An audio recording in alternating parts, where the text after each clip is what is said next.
Hello అండి. అందరికీ నమస్తే. Welcome back to our channel. అందరూ ఎలా ఉన్నారు? బాగున్నారా? చాలా రోజుల తర్వాత ఒక మంచి రెసిపీతో అయితే మీ ముందుకొచ్చేసాను. ఈరోజు మన వీడియోలో, మన ఛానల్‌లో అయ్యప్ప స్వాములకి అల్పాహారంలో పూరీలోకి నేను ఎక్కువగా చేసే కర్రీని మీతో షేర్ చేసుకోవాలనుకుంటున్నాను. మరి ఉల్లి, వెల్లుల్లి వాడకుండా ఎక్కువ గ్రేవీగా వచ్చేలాగా ఈ కర్రీని చాలా సింపుల్‌గా అందరూ చేసేలాగా ఈజీగా తయారు చేద్దాము. మరి దీనికి కావాల్సిన ఇంగ్రీడియంట్స్ చిక్కుడుగాయలు, టమాటోలు, వంకాయలు, బంగాళదుంప, పచ్చిమిరపకాయలు. క్వాంటిటీ ఎన్నైనా తీసుకోవచ్చు. నేనైతే చిక్కుడుగాయలు, వంకాయలు, టమాటోలు, ఆలు మొత్తం పావు కిలో చొప్పున తీసుకున్నాను. 3 పచ్చిమిర్చి తీసుకున్నాను. మరి చిక్కుడుగాయలు పురుగులు లేకుండా అలా చీల్చేసి మధ్యలోకి 2, 3 ముక్కల్లాగా అలా గిల్లేసుకుందాము. చిక్కుడుగాయలు 2 వైపులా పీస్ తీసేసి అలా 2, 3 ముక్కల్లాగా చేసుకోవాలి. ఇవి 2, 3 సార్లు వాష్ చేసుకుందాము. ఇంకా మిగతా కూరగాయలు గూడా వాష్ చేసి మంచిగా కట్ చేసుకుందాము మీడియం సైజ్ ముక్కల్లాగా.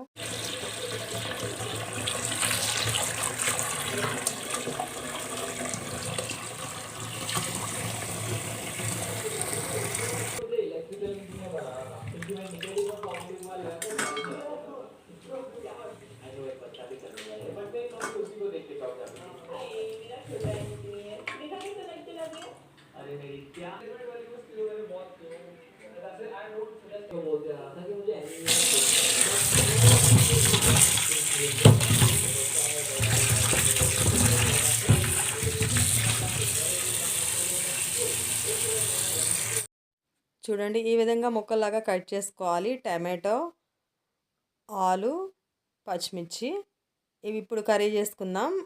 ఉల్లి, వెల్లుల్లి, అల్లం పేస్టులు ఏమీ వాడటం లేదు. ఇలానే బాగుంటుంది పూరీలోకి. మీరు ఒక్కసారి ట్రై చేయండి. నేనైతే అల్పాహారంలోకి ఎక్కువగా ఇలానే చేస్తుంటాను. పూరీలోకి బెస్ట్ కాంబినేషన్ ఈ కర్రీ. మరి ఎలాంటి మసాలాలు అయ్యప్ప స్వాములకి వాడకూడదు కదా! ఆలు వేయడం వల్ల గ్రేవీగా ఉంటుంది కర్రీ. పూరీలోకి best combination. గుజ్జు గుజ్జుగా బాగుంటుంది. మరి స్వాములకి అల్పాహారం కానివ్వండి, మధ్యాహ్నం భిక్షలో కానివ్వండి, మనం ఎక్కువ వెరైటీస్ చేస్తాం కదా! మరి పని త్వరగా అవ్వడం కోసమని కుక్కర్‌లో చేద్దాము. ఈజీగా అయిపోతుంది. ఎందుకంటే ఇంకా మనం చాలా వెరైటీస్ చేయాలి కదా!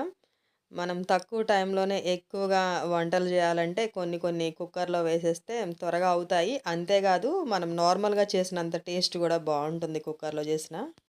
మరి ఈ మిక్స్డ్ గ్రేవీ కర్రీ తయారు చేసుకోవడం కోసం స్టవ్ వెలిగించి కుక్కర్ పెట్టి 3 స్పూన్ల ఆయిల్ వేసి, ఆయిల్ వేడయ్యాక ఆవాలు, జీలకర్ర, పచ్చిపప్పు అన్నీ వేసి వేగాక కరివేపాకు, పసుపు కూడా వేసి వేగాక పచ్చిమిర్చి చీలికలు వేసి ఫ్రై అయ్యాక మనం కట్ చేసి పెట్టుకున్న కూరగాయ ముక్కలన్నీ వేయాలి.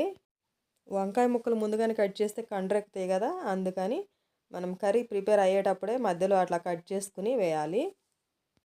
అప్పటికప్పుడు కట్ చేసి వేసి వెంటనే ఉప్పేస్తే ఏమాత్రం కండ్రెక్కవు. నేను వాటర్‌లో గూడా ఉప్పు, పసుపు అలాంటివి ఏమి ఎయ్యను. ఇట్లా డైరెక్ట్ కట్ చేసి కుక్కర్‌లో వేసి అప్పుడు ఉప్పేస్తాను. ఏమాత్రం కండ్రెక్కవు. చాలా బావుంటుంది.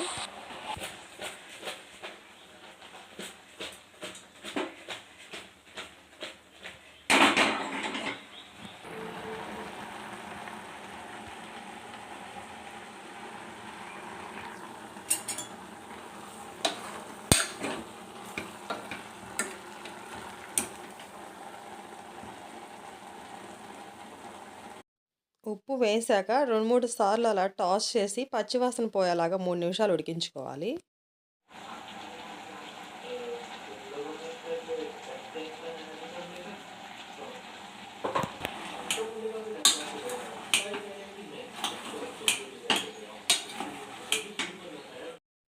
ఇప్పుడు టేస్ట్‌కి సరిపడా 2 స్పూన్ల కారం గూడా వేసి మొత్తం కలిపి గిద్ద గ్లాస్‌లో సగం వాటర్ వేస్తున్నాను. ఎందుకంటే కొంచెం పూరీలోకి గదా! కొంచెం గ్రేవీ జ్యూసీగా ఉంటే బావుంటుందని.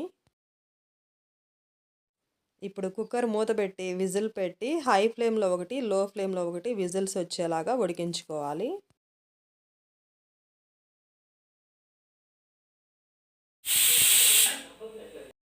2 విజిల్స్ వచ్చాయి. స్టవ్ ఆఫ్ చేసి 5 మినిట్స్ అలా వదిలేద్దాం. మరి విజిల్ ఆవిరిపోయాక ఓపెన్ చేసి చూద్దాము. వావ్! పర్ఫెక్ట్‌గా రెడీ అయిపోయింది. అన్ని వెజిటబుల్స్ పర్ఫెక్ట్‌గా ఉడికాయి. అండ్ ఫైనల్‌గా కొంచెం కొత్తిమీర వేసి వేడి వేడిగా పూరీలతో వడ్డిస్తే ఎంత రుచిగా ఉంటుందో. మరి వేడివేడిగా పూరీలు కూడా చేసి ఈ కర్రీ వడ్డిస్తే చాలా ఇష్టంగా తింటారు. స్వాములే కాదు, కార్తీక మాసంలో ఉల్లి వెల్లుల్లి తినని వాళ్ళు కూడా పూరీ చేసినప్పుడు ఈ కర్రీ చేయండి, చాలా బాగుంటుంది. మరి ఈ వీడియో మీకు నచ్చింది అనుకుంటున్నాను. Please like, share and subscribe. Thank you for watching. మరొక మంచి వీడియోతో మళ్ళీ కలుద్దాం.